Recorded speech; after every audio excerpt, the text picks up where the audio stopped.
Nothing in this podcast or on our website should be construed as medical advice. Consult your healthcare provider for your individual nutritional and medical needs.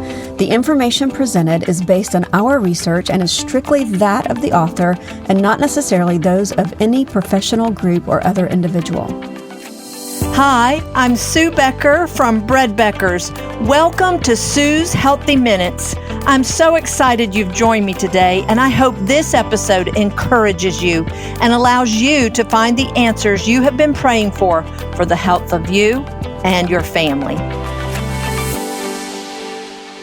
In last week's episode, I shared some amazing wart stories. I smiled as I mentioned that some of you, when you read the title, might have thought it was a misprint, that surely I meant war stories. But no, the title of last week's episode was indeed Wart Stories.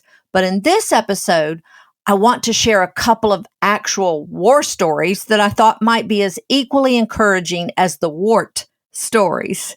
In episode 2, The Deception of Enrichment, I shared the history of commercial flour milling in America. If you missed listening to episode 2, you might want to go back and listen for greater details.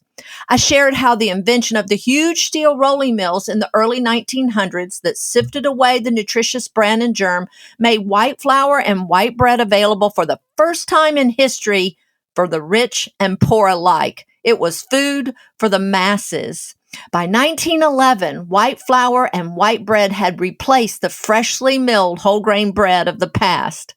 I shared how 3 deficiency diseases became epidemic in America at the time and how health officials eventually traced these diseases to the nutrients now missing in the new white bread with the removal of the bran and germ.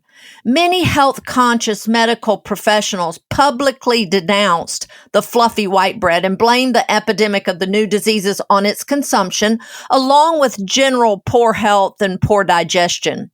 But the people rejoiced with this new Wonder Bread, and its popularity spread quickly around the world, particularly to the more industrialized nations of Europe. Throughout history, the health of various groups of people has been studied. Physical stamina, strength, long life, and overall good health have been attributed to their dietary dependence on whole grains, particularly wheat. The fact that whole, unrefined grains makes a significant contribution to positive health was actually dramatically demonstrated in a time of war when food supplies were limited. During World War I in Denmark, when food supplies were cut off, the Danish government forbid the commercial milling of wheat and the removal of the bran and germ from the flour. This meant that the people had to go back to making their own bread from freshly milled flour. The nutrition of the people was so improved during this wartime that the death rate actually fell by 34%. The incidence of cancer, diabetes, high blood pressure, heart disease, and kidney disease dropped dramatically, while the evidence of positive overall health greatly increased. Similar gains in health also occurred in England during and after World War II. Bread was not to be rationed in the United Kingdom during the war, but white bread was to be completely banned. And here is their wart story. By the outbreak of the war in September of 1939, Britain had a population of about 50 million people and was importing about 70% of their grain. The bulk of that imported grain was wheat, shipped from Canada. Though traveling across the Atlantic in protected convoys, these wheat supplies were vulnerable to attack and even sinking by German submarines. To give each person of the United Kingdom even a small half-ounce serving of daily bread, strategists calculated that it would require 30 shiploads to import 250,000 tons of wheat in just 1 year. And that was just for bread alone, not for other food products. In commercial flour milling, about 25% of the total weight of the grain is lost with the removal of the bran and germ. In other words, 100 pounds of wheat produces only 75 pounds of commercially milled white flour. That's a significant 25-pound loss of bran and germ, a valuable, nutrient-dense source of food. The Ministry of Food was therefore charged with the task of reducing the amount of imported wheat that would be required and making the most of what wheat did arrive while continuing to keep bread freely available and making each serving as nutritious as possible. The solution to make the wheat supplies go further was to outlaw the complete removal of the bran and to mandate that the wheat germ and oil must remain in the flour. The results was the creation of the National Wheatmeal Flour and the National Wheatmeal Loaf.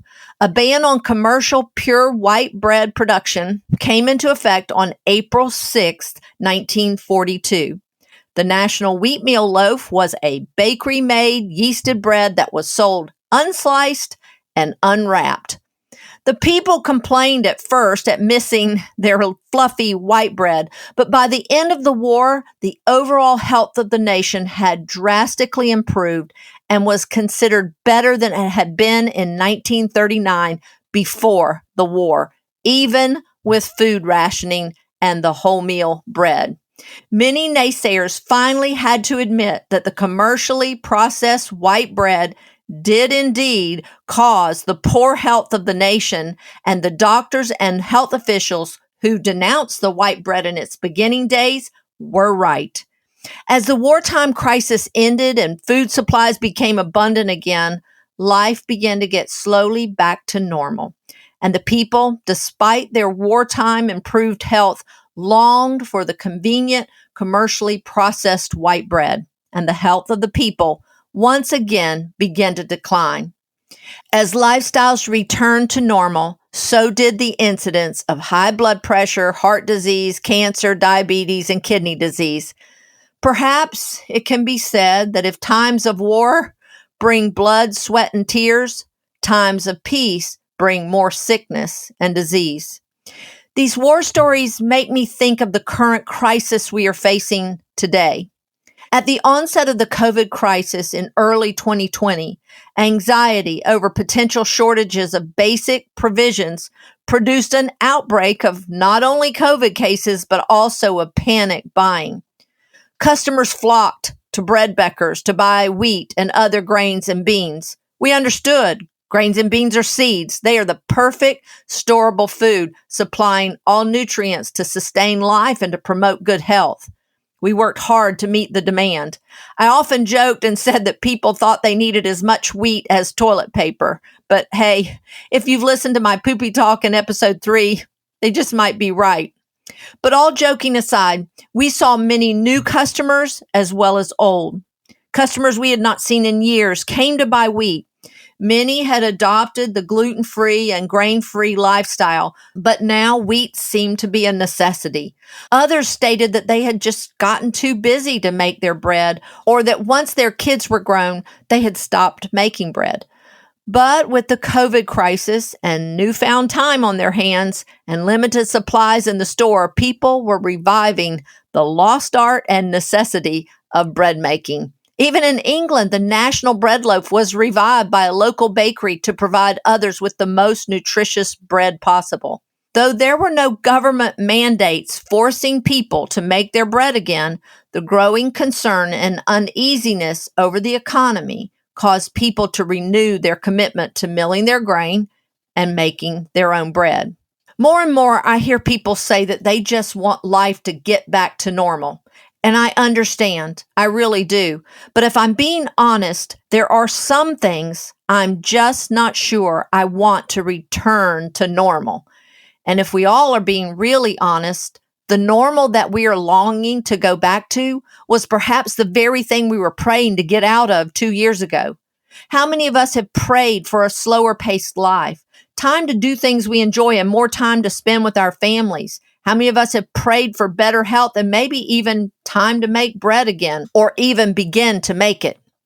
I'm reminded of the children of Israel after being brought out of Egypt. While enslaved in Egypt, they cried to God for deliverance, but at the first sign of trouble, they murmured against Moses and said they would rather go back to Egypt. They wanted to go back to normal, even if normal was slavery.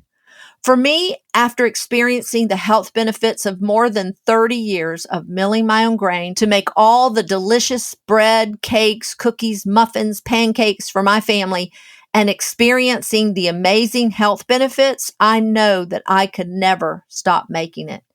Even when life was hectic, raising 9 children, running a business and a ministry, and even now as an empty nester and a grandmother, I have never stopped making my real bread. The improvements to my health and the health of my family are just too great to quit. As I prepare this episode, Russia is at war with the Ukraine, and once again, we're seeing the panic buying of grains. I want to first ensure you that our grain suppliers tell us that there is no shortage of wheat in the U.S. And secondly, my prayer is that you are not purchasing wheat simply out of panic or fear, but you have been encouraged by these episodes of Sue's Healthy Minutes and the information that I've shared. You've been encouraged by the war stories and the Wart stories.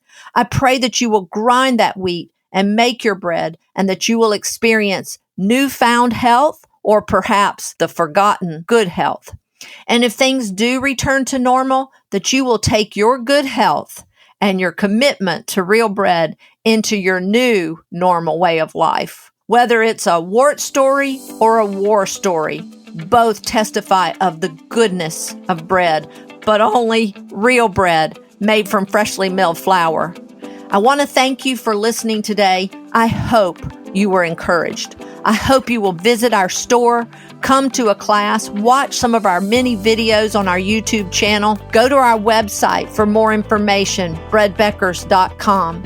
And until next time, I'm Sue Becker from Bread Beckers with Sue's Healthy Minutes. Sue's Healthy Minutes podcast has been a presentation by the Bread Beckers Incorporated located in Woodstock, Georgia. For more information, store hours, and learning opportunities, visit breadbeckers.com and follow us on Facebook and Instagram. Make sure to subscribe to this podcast and never miss an episode. Share this with 2 friends who would benefit from this information, and be sure to join us again next week for more of Sue's Healthy Minutes.